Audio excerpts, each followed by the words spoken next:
It is Tuesday, May 12th at 11:57 a.m. Pacific Daylight Time. This is the NLCC Cohort call, which is scheduled to begin at noon Pacific Time. Let's just go through for roll call. So it looks like Cherokee Nation is on, right?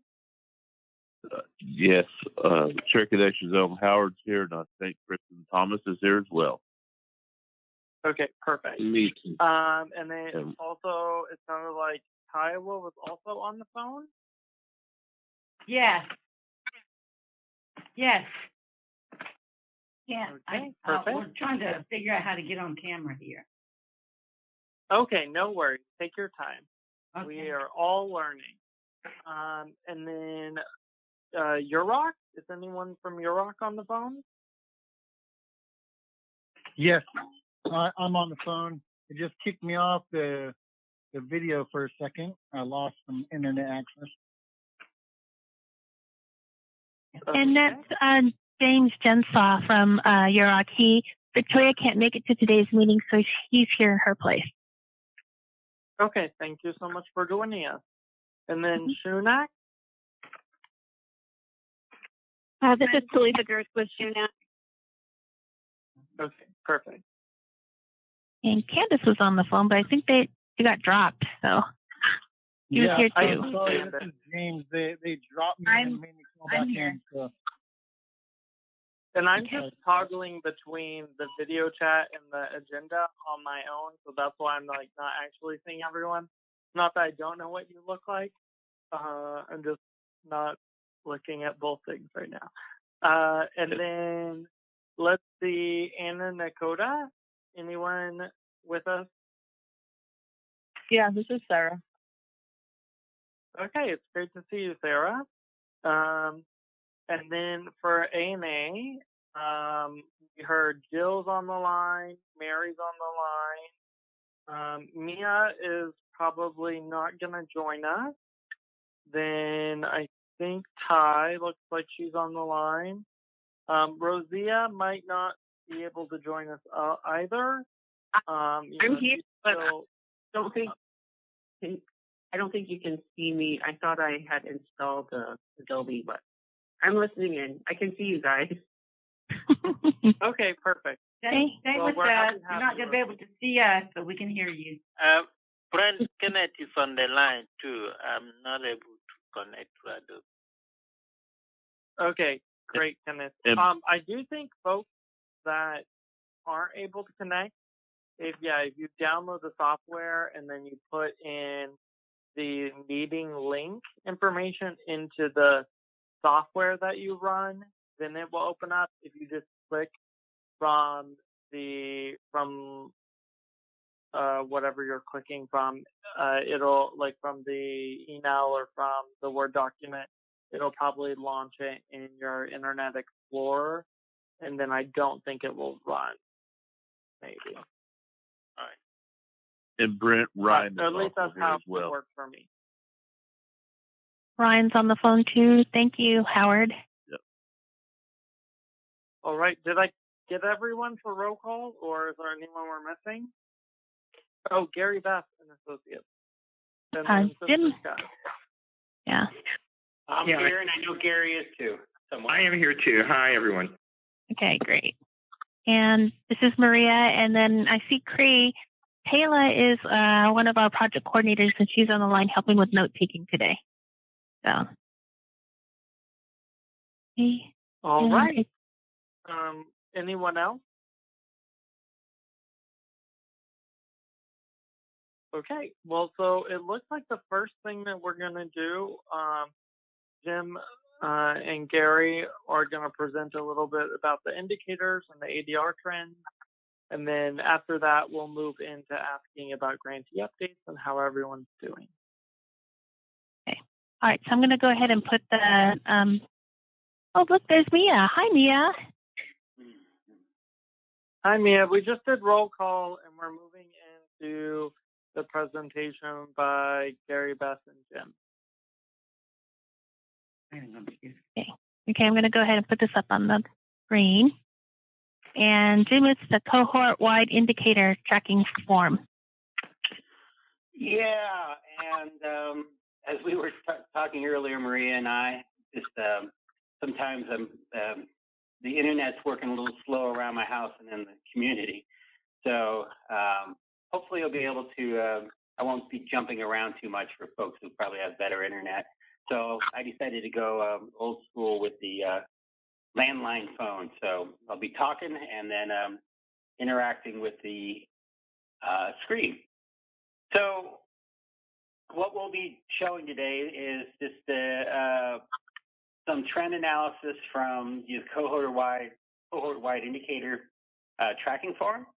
And we put together an infographic. There's been a movement in the last, I don't know, it's been a while in evaluation about being able to really visualize your data findings, and having a lot of what you guys are doing now. You have an end product, but you also do a lot of work, and that work is usually coined output. So you're not producing anything, but you're doing things. In case maybe you're developing curriculum, or you're having lots of events, and so you're able to do a lot of counting. So this is sort of a genesis of that, and I'm going to blow it up a little bit.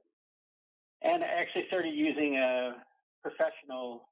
There's been some free things out there that you can use for infographics, but decided to take a dive. And so I've been learning a little more. And with these infographics, no matter how big you blow them up, they stay in put in terms of not being stretched or just getting blurry or anything. So one of the things I wanted to show, and this comes again right from the cohort-wide indicator form, is you were asked each year, each of the grantees, how many existing partnerships were strengthened if you've already had a partnership with a particular entity since the start of the grant. So we're looking at it for 3 years. And so if we, for example, for year one, we know that, you had, looks like almost 20 partnerships that were strengthened, and in the red are those that have been formed. So again, by just sort of eyeballing, these are the actual number. So you're able to visualize the actual number of, in this case, the second year, how many were strengthened and how many were formed. And so sometimes they vary, you can see, because sometimes maybe you work more with existing partners in the second year than you did with the third year. But so you can kind of see the trends as they go from year to year, from strengthened to formed. So that's I think kind of an interesting visual for seeing all the work that you guys are doing with the programs or agencies or entities out in the community. And then if we go over here to the very far right here, this is what I'm afraid of. Okay, hang there. So this was broken out, the one that we just went over, looking at everybody, sort of, we threw you all in a popcorn bowl and counted all the popcorn kernels, new popcorn kernels and existing. And then this time we decided just to break it out by each of the grantees. Thought it'd be kind of interesting to see how each of you have developed curriculum over the life of the grant. So we have each of the 5 grantees. They're in some order, not in alphabetical order, tell you that. So I don't know which order they are in right now. You probably see yours in there. But what we did was we compared what curriculum they had developed prior to the grant, and then what curriculum you had either developed or worked on as of year 3. So you can, and potentially you can develop curriculum for, I think it's 16 or 17 grades, counting pre-K, in college and adult community.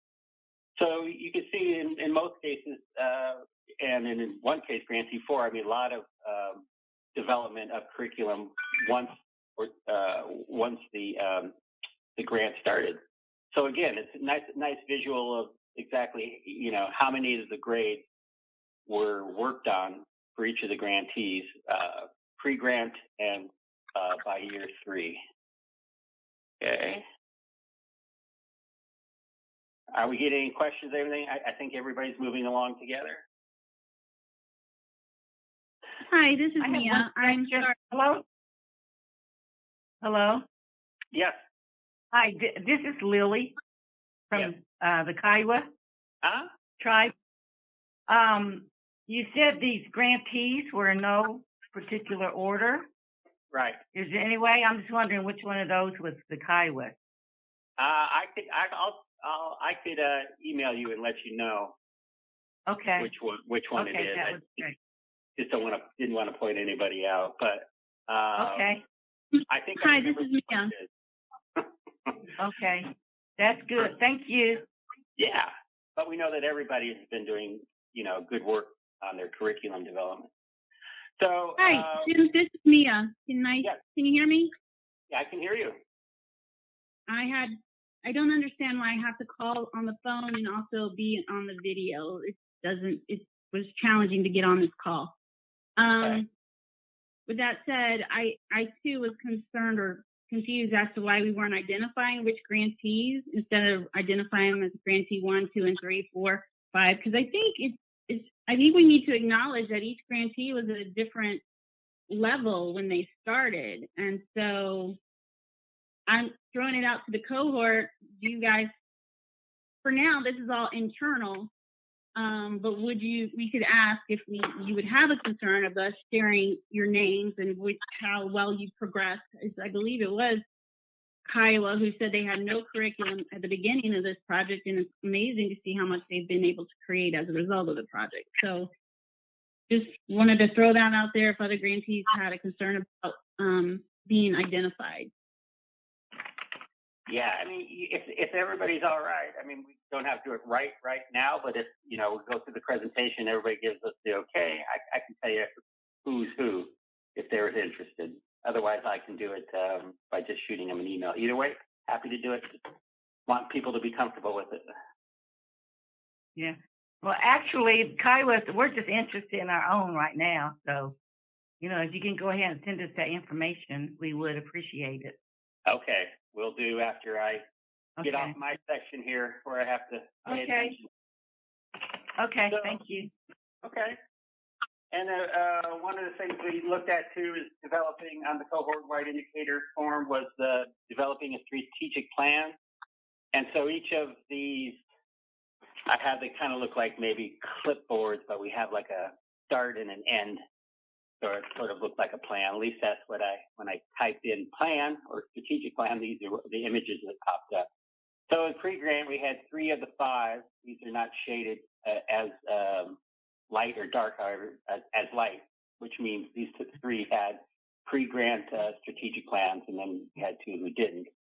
And then you can see through year 1, year 2, and year 3, we still had 4 of the 5 grantees with the strategic plan. However, we know from the form in the notes that the 5th grantee was working on developing a plan in the 3rd year.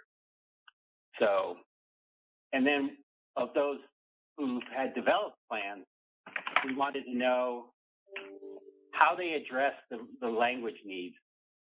And so here we have the scale at which you assess your strategic plan, how well it addressed your language needs, went from 0 to 4, with 0 being not at all, 1 somewhat. These are numbers that we actually put with them, so it's corresponding to these ranking categories. 2 is adequately, 3 is above average, and 4 is fully addressing. And so if you see here on the left-hand side, this is the first assessment, or the baseline assessment. So you can see where the 4 are, and then this orange line is all the scores together. So it's aggregate.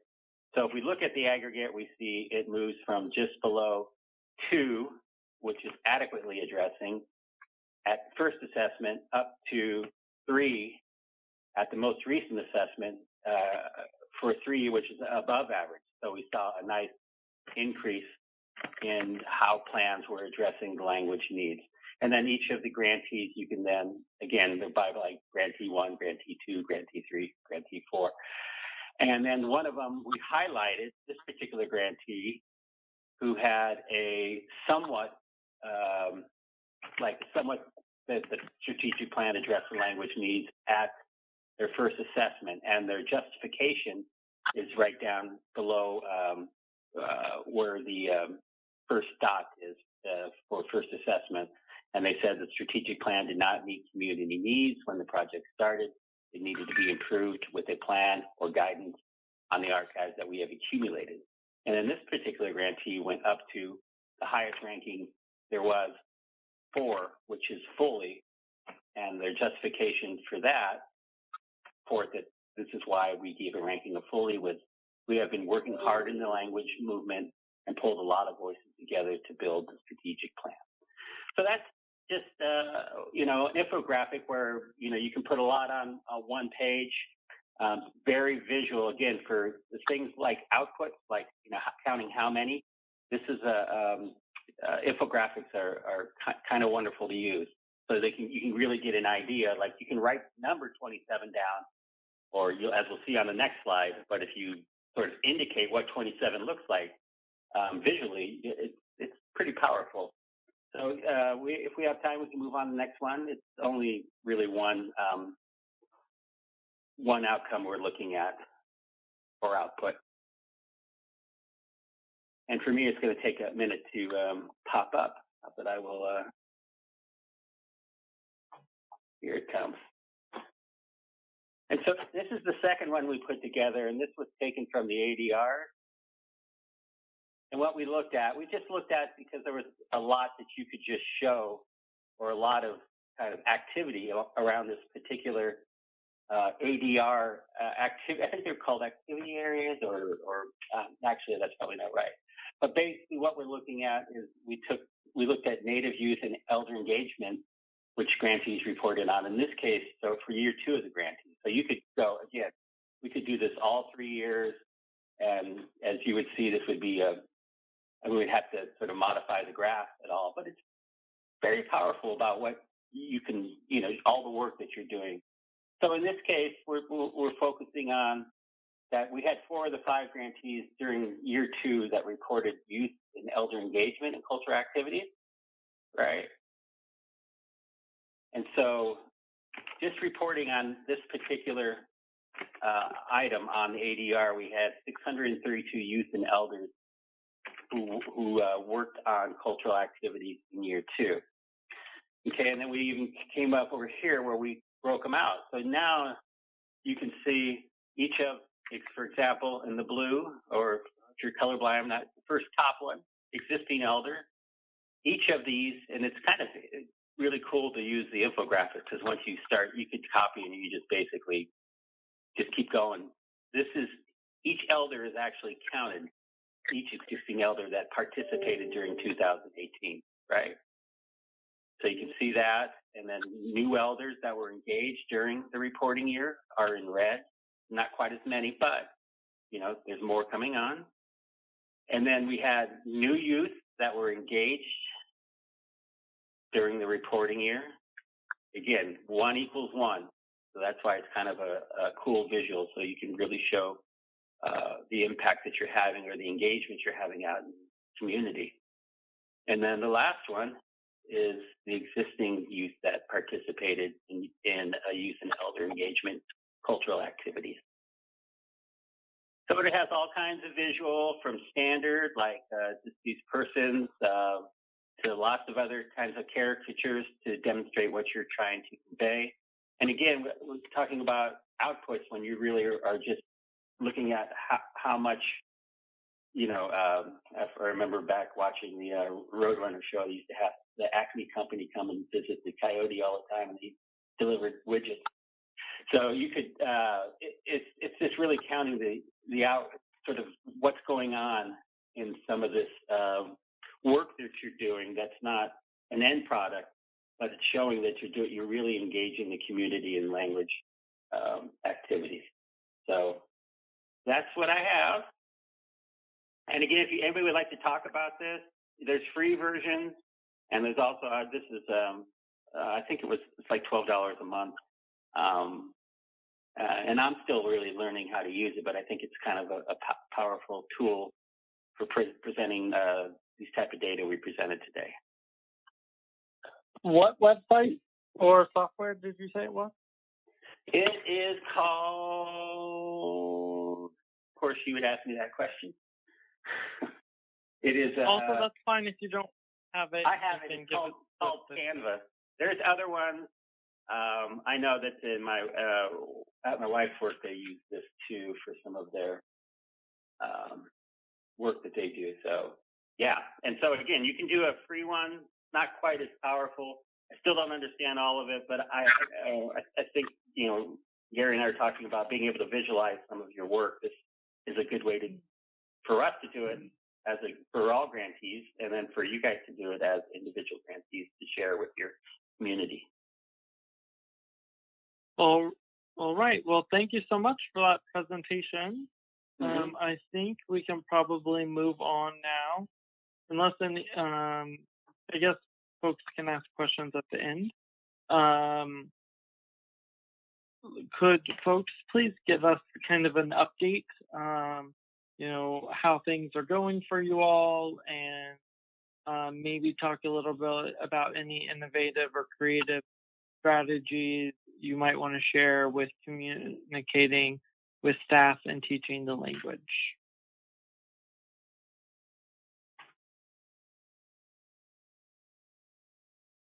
So is there anyone that wants to go first to give us an update?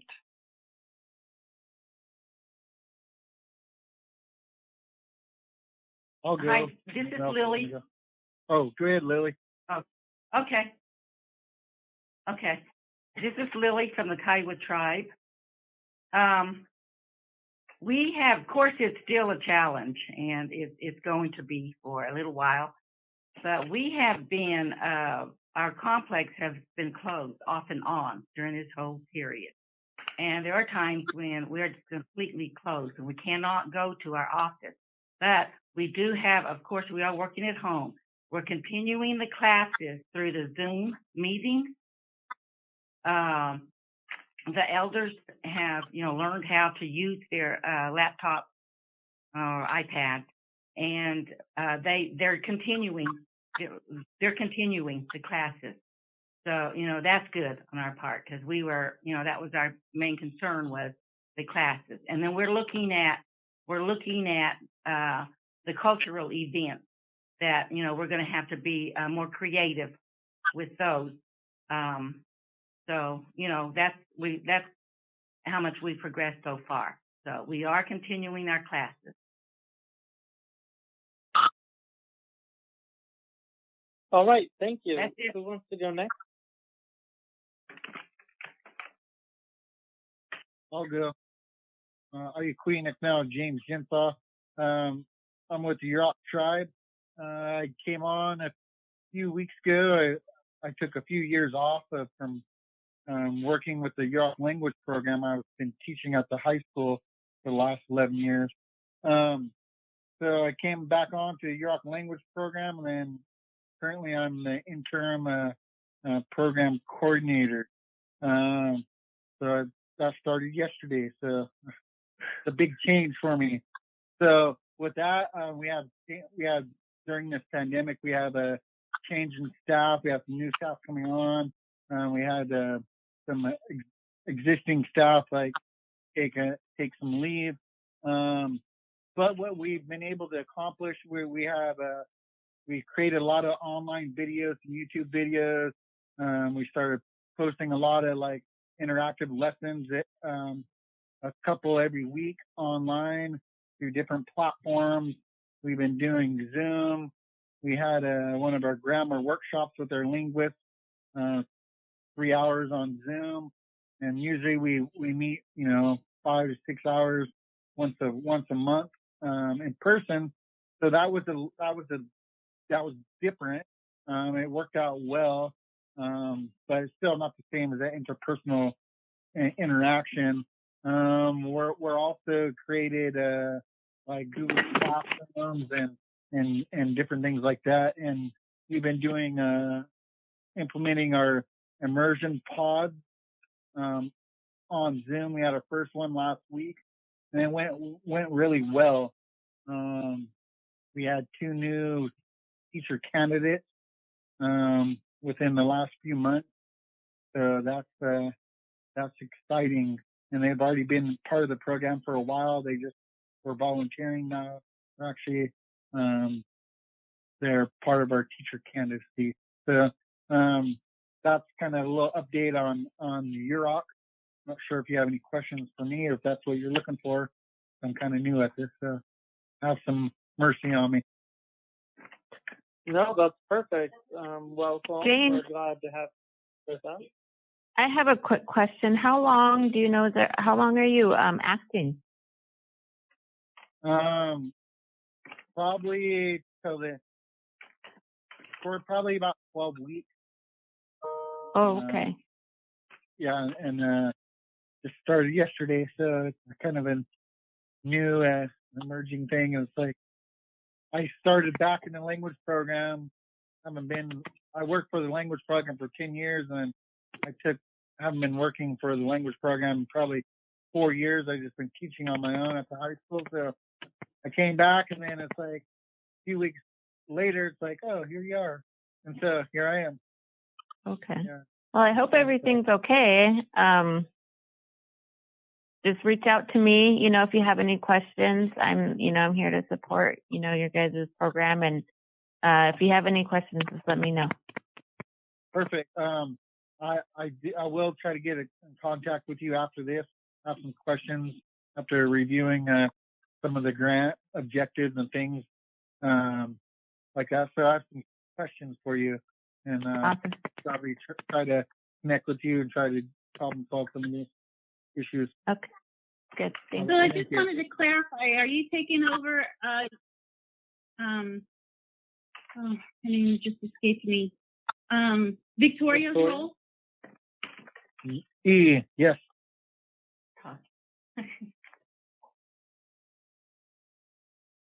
Okay, and Mary, you're his program specialist? Yes, I am. So you should also be communicating with Mary Hicks, James, if you need anything, and then Cree also supports that. Mary Hicks. Mary Hicks, thank you. Mm-hmm. Yes. And Mary, you can send him an email so he has your contact info, please. Okay, I will. And James, can you get the chat so Mary could also put her email address, or James, you could put your email address in the chat window just to make sure that you all have it. All right. Well, thank you. We're glad to have you. So who would like to go next to update? Hi, Will. This is Candace. Okay, great. We've been teaching the high school class online, and the Language Nest is posting videos to their family group for kids who are enrolled this year. We're also making videos of K-5 lesson plans to be given to teachers at the East Elementary School, because they're doing distance education right now too. So we are starting to provide lessons to K-5, which is really exciting. We are canceling our May festival, which is usually our graduation celebration, and language community gathering. Everything's closed right now. The tribe, the schools. So we're not hosting events in Kodiak right now. And we also know that our summer camps were canceled. We usually have a immersion retreat or an immersion shut-in at the tribe Nest building, and that is also, I think we're going to postpone that indefinitely because we want to host it this fall if we can. It's a really, I mean, all of our programs are important, but we really want to do that one. It's not as time sensitive. It's not, specifically written into the grant. It's something we've been doing since 2013. So that's something we can postpone with no other requirements. And we have a program department Zoom account, so we host meetings on Zoom and everything. This next couple weeks here, on June 1st, we're going to start having our teachers teach online classes to the public and do how to introduce yourself, which a lot of people want to learn. It's a good first foot in the door kind of activity. So that's what we're going to start with coming up. The other things that we're working on are NEST sustainability plans, and that includes becoming certified with the state of Alaska for daycare licensing. And that's a process that's going to take us into next year. It's a long process, but and it requires us to do a bunch of preparation and reporting paperwork. But we'll also have to move our facility. So we're talking to administration right now about where we should go, how to do that, if we're going to buy a house or rent a house, or if there's a facility that our partner agencies can let us use or rent from them, that would be great. But we do need a facility that we can make into a licensed daycare facility. That's all from me. All right, thank you. Who would like to go next? I think we have a few more updates. Okay, I will. This is Sarah with Ani Nakota College.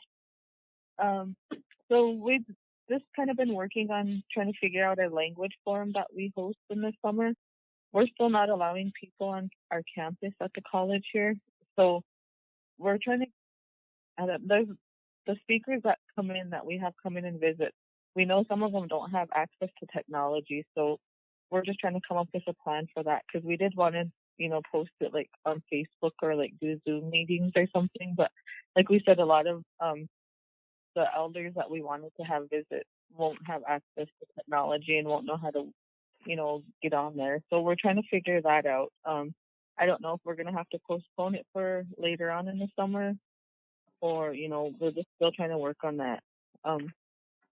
We've been in close contact with our Head Start students, and we just been sending home little like coloring activities, and then we made flashcards for them with the numbers and the colors, hoping that that'll help them retain some of it. And I've had messages from some of the parents from Head Start students saying, "Oh, my child's talking to me in the language. I don't know what he's saying. Can you help me?" So we're hoping that, they see the flashcards and then the parents will understand. Xavier made flashcards with the spelling of our colors and numbers in our Ani language, our alphabet, and then on the back for the parents, he spelled it phonetically. So that way, hopefully, the parents will be able to kind of help them at home with that.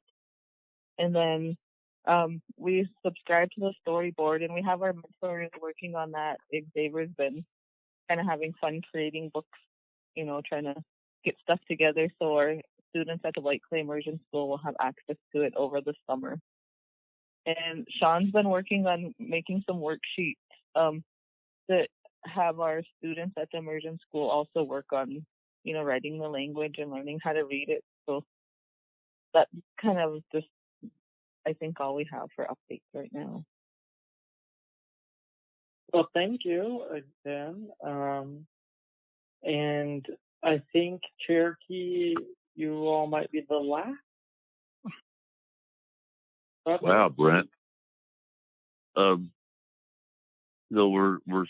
We're dealing with some of the same things. We was able to have our committee meeting with Zoom with all the different language departments and programs, and it was good.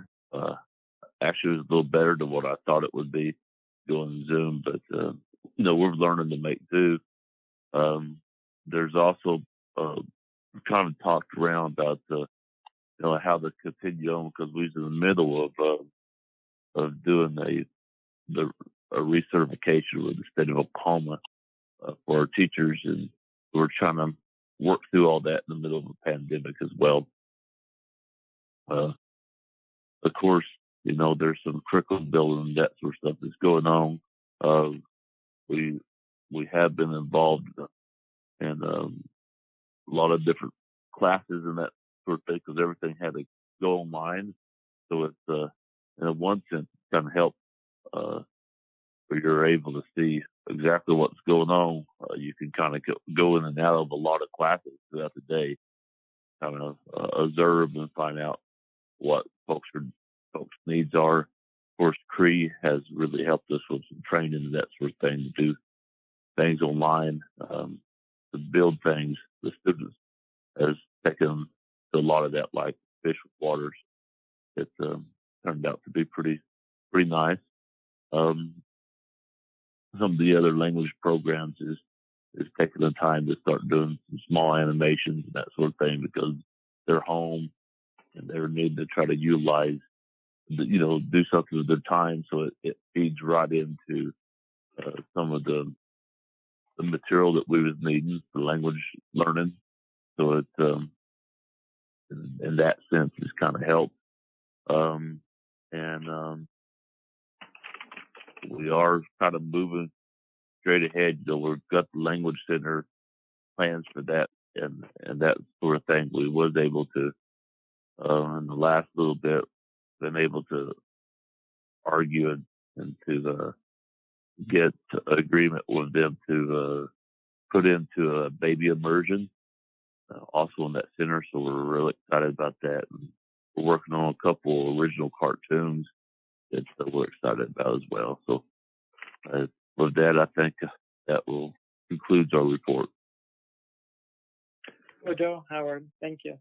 And thank you, everyone. I think we got updates from everyone. And so now we can move on to any feedback anyone had about the webinar that happened last week on the language family plan. This is Candace. I wasn't able to attend the family language plan webinar, but I had staff attend and they loved it and are excited to have the video posted to the page so that they can watch it again. They wanted to take some more notes and make sure they got everything.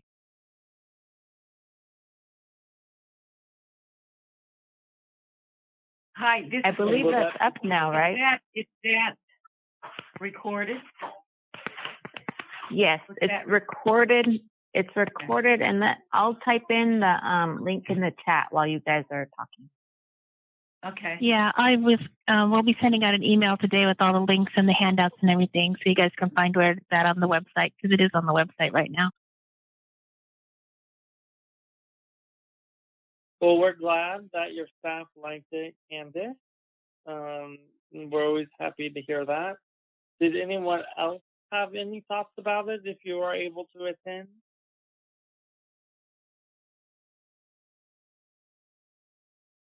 I know that I really enjoyed it.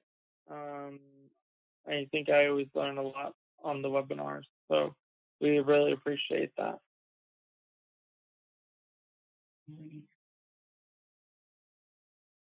Well, if no one else has any, they don't have any more feedback, then we can move on to the ACF flexibilities memo. Who was planning to go over that?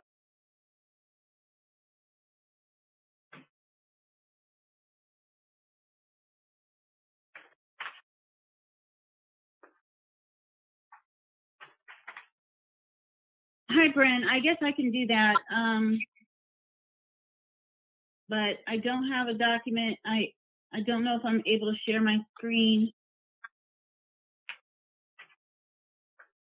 Maria, can you give Mia the ability to? And if not, we can see this. Does someone with the ANA have the flexibilities document pulled up that we could just email? I can share the screen. I think there it is. Thank you. So I don't know if I've spoken about this before, but the Office of Management and Budget provided some flexibilities to grantees, and then HHS, and then and by virtue of being part of HHS, ACF has adapted what's called IMACF OA, which is Information Memorandum for the Administration for Children and Families, Office of Administration 2020-01. And when you get this, there is a hyperlink to see the original flexibilities memo. So I've tried to tailor this for ANA. I'm trying to get clearance for it to be able to send out to all of our grantees. So basically, the first one is about SAMS.gov registrations.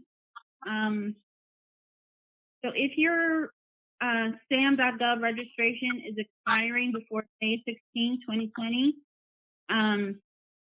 you get a one-time extension of 6 days.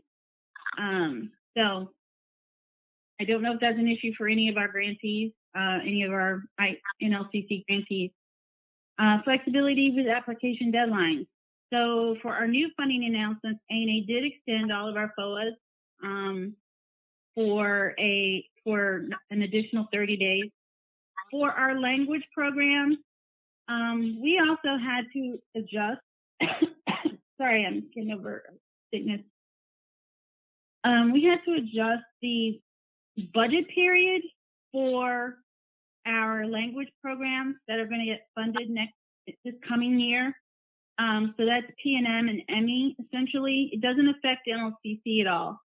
But if your organization is interested in applying for a new PNM or Emmy grant, because the application deadline was not until 7/1, and that is when those projects were supposed to start, it is literally impossible to have a 7/1 start date without being consistently behind from the very beginning.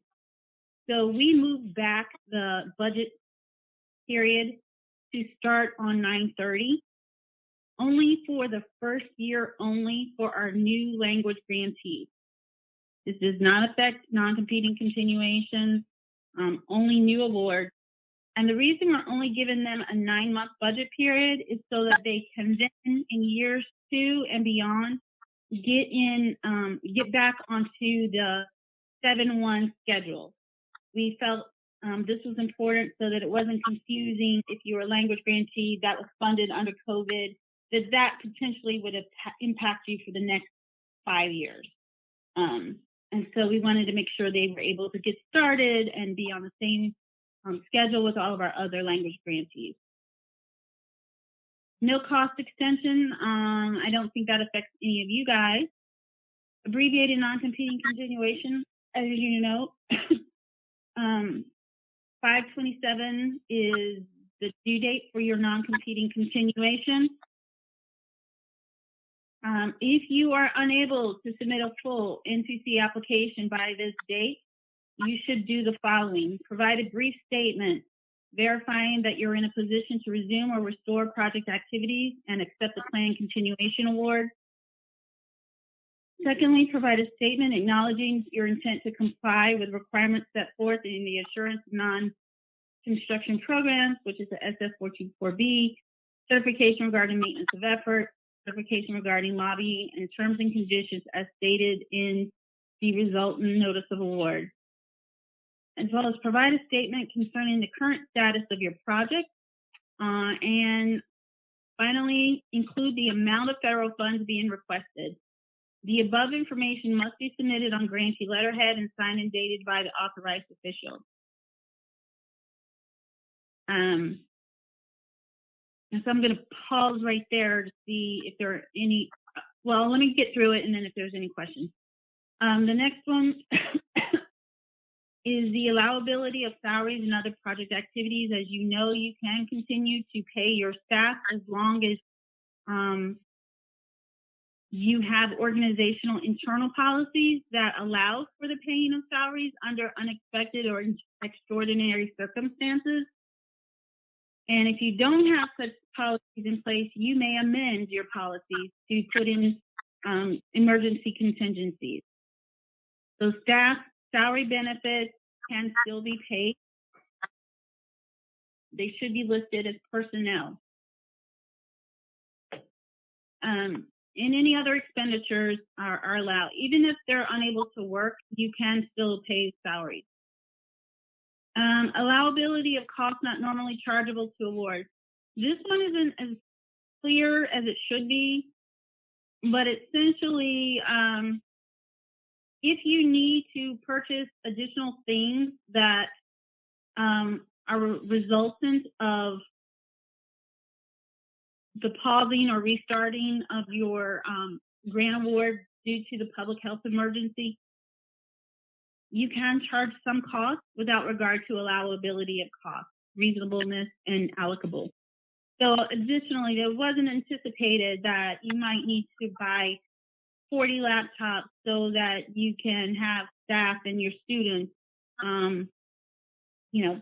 being able to participate virtually. So, but that could be now an allowable cost. With that said, I think additional guidance is coming out from ACF that is actually putting a 5% cap on any unallowable costs. So, for example, if you have a $100,000 grant, it's going to be up to $500,000. I think so. For you guys, I think if you have a $400,000 grant, we're looking at more like $20,000. And maybe that's to purchase PPE, because who knew you might need to purchase PPE. But in order to resume normal activities, you might want to consider purchasing PPE. Prior approval requirement waivers. Again, this is to the only prior approval that this waives is to allow costs under the grant to be used to pay for expenses, again, to effectively address the public health emergency response. It is incumbent upon each grantee to keep really good documentation of these expenditures. So for your records, cost documentation, and financial management, record retention, please substantiate any cancellation, the charging of cancellation fees or other fees related to interruption of operations and services. So it's really incumbent upon the grantee to document, we were unable to do this because of this. Therefore, we spent this money on this. And I don't think exemption number 8 really affects you guys. Extension of financial performance and other reports. As you know, we extended the PR deadline for an additional 30 days. In terms of financial reports, there is no extended deadline. However, the payment management system will still reflect your due date, which was 4/30 for your quarterly report, as well as I think your semi-annual report. What they have done is worked a workaround, because normally when financial reports are submitted late, then or the deadline expires and the report hasn't been submitted. And remember, actually, I think some of you guys are sending the semi-annual via Grant Solutions, but your quarterlies are always in PMS. So normally you would get a delinquency flag, and that would trigger a restriction in the drawdown of any funds. So you have up until an additional 3 months beyond your normal due date before any restrictions will be imposed. And ANA sent out guidance to all of our grantees on April 1st about that. So if you have an IDC rate agreement, you should also, that has expired, you can submit your NCC with the expired IDC rate agreement.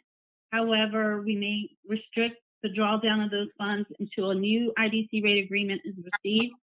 So please contact the cost allocation services at the PSC or PMS support to work directly with them to update and renew your IDC rate agreement. And that's usually your financial people who do that. And extension of closeout, that doesn't really pertain to NLCC at this time. And extension of single audit submission. Basically, you have an additional 6 months beyond your normal due date to submit your audit. if your organization expends $750,000 or more of federal funds each year. That's a single audit threshold. I know that was kind of quick, and we're running out of time, but with the NCCs due,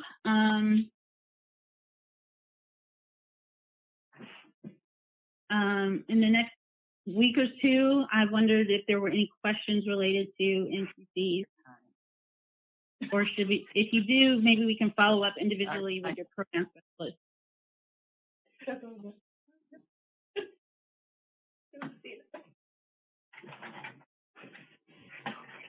That's due tomorrow. Thank Did you, I Mia. look at that date correctly? For NLCC, it's due May 27th. Okay. Please be sure to sign have your AO sign the cooperative agreement document in addition to your NCC application. Can they sign it electronically somehow, Mia? If you turn it into a PDF, if you have Adobe Pro, then yes, they can sign it electronically. I mean, we can, and I think there's even a draw feature if they don't have another way to get a certificate to sign it. So there are options in Adobe to be able to electronically sign documents.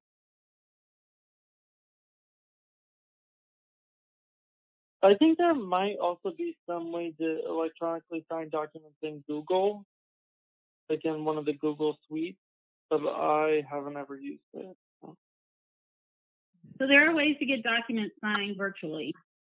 So do whatever you need based on your organization's capabilities. Okay? Thank you again, Mia. Does anyone have any questions in the last few minutes, either about reporting things or about any of the flexibilities that you saw?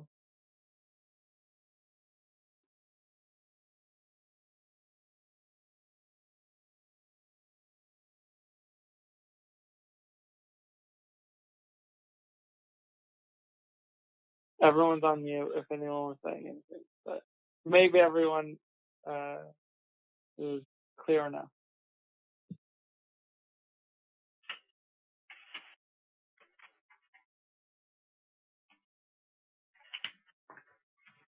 All right. Oh wait, Rosia minus. Oh, okay. Yeah. So I guess if no one has any more questions, then we can log off today. You know, just reminding everyone, especially James, you know, feel free to reach out to any of us at ANA at any time, especially your program specialist. And then, of course, Cree is a really great TA provider and can also answer a lot of questions. So if you are struggling or having any concerns or issues, please feel free to reach out. We would prefer to help you before any issue becomes a larger issue. So don't be afraid. All right? I won't. Thank you. Well, it was great to see everyone today. So thank you for setting up the webcam capabilities. I really appreciated that. I hope everyone is safe. Hey. Thank you. Thank you. Bye, everybody. Thank you. Thank you. Good Bye. seeing you.